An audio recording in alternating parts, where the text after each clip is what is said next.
Hello दोस्तों, इस video में आपका स्वागत है। आज आपको फुटनोट्स और एंडनोट्स के बारे में बताया गया है कि कैसे आप किसी डॉक्यूमेंट में फुटनोट्स और एंडनोट्स का उपयोग करके रेफरेंस दे सकते हैं।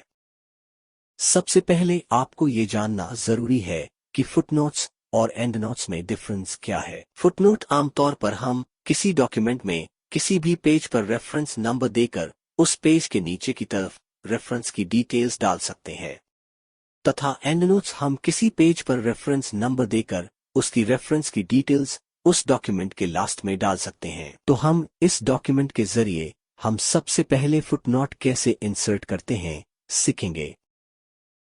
जैसा कि आपको यहाँ गेम ऑफ थ्रोन्स हेडिंग नजर आ रही है, वहां पर हमें रेफरेंस नंबर देना है। तो सबसे पहले गेम ऑफ थ्रोन्स के स्टार्ट में क्लिक करेंगे, उसके बाद रेफरेंस टैब पर क्लिक करेंगे और अब यहाँ हम इंसर्ट फुटनोट पर क्लिक कर देंगे।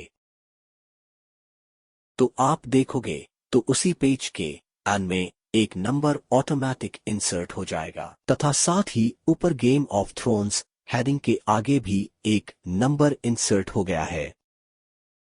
इसका मतलब कि गेम ऑफ थ्रोन्स की रेफरेंस डिटेल्स हम नीचे एक नंबर के यहाँ डाल सकते हैं। तो हम यहाँ इसकी रेफरेंस डिटेल डालते हैं। अब हम इसी तरह दूसरे पैराग्राफ को रेफरेंस देते हैं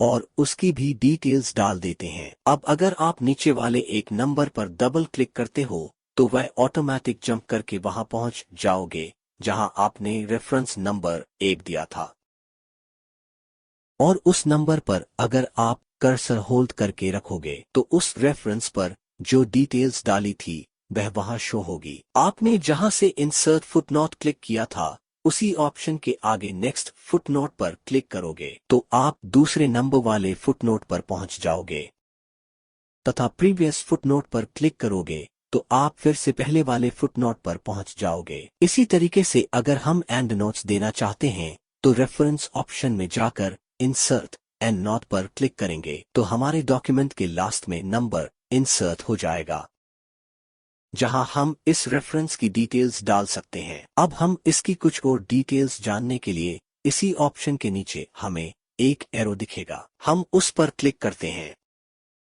अब हम एंड नोट पर क्लिक करके अगर हमें डॉक्यूमेंट के एंड में नहीं चाहकर सेक्शन के एंड में एंड नोट देना चाहते हैं तो भी कर सकते हैं। उसके बाद वाले ऑप्शन में आप फुटनोट को अलग अलग कॉलम के हिसाब से भी सेट कर सकते हैं। उसके बाद नंबर फॉर्मेट ऑप्शन में आप जिस टाइप से नंबर या ABCD जैसा भी आप चाहे लगा सकते हैं। आगे आप देखोगे तो आपको ऑप्शन मिलेगा कि आप किस नंबर से स्टार्ट करना चाहते हैं, तो आप मनचाहे नंबर से नंबरिंग स्टार्ट भी कर सकते हैं। उसके बाद आपको फुटनोट नंबर हर पेज से रिस्टार्ट करना है या पूरे डॉक्यूमेंट को कंटिन्यू नंबर देना है तो आप वह भी कर सकते हैं। तो अब हम प्रिंट प्रीव्यू करके भी देखते हैं। तो हमारा डॉक्यूमेंट फुटनोट और एंड नोट के साथ तैयार है। तो आप फुटनोट और एंड नोट अच्छे से समझ गए होंगे। धन्यवाद।